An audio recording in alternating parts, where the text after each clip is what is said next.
always make sure your external hard drive is plugged in. See that plug right there? It was disconnected. So I couldn't run Final Cut Pro through my 2 terabyte external hard drive. I think I'm going to get a bigger one, maybe 2 more terabytes, 4 terabytes, you know what I'm saying? And run it through there.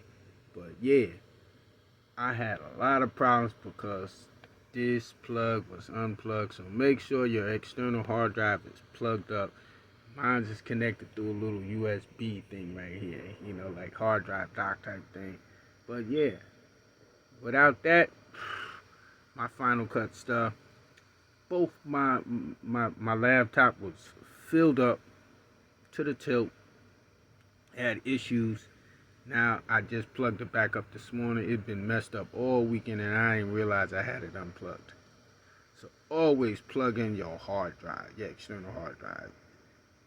Make sure it's plugged up.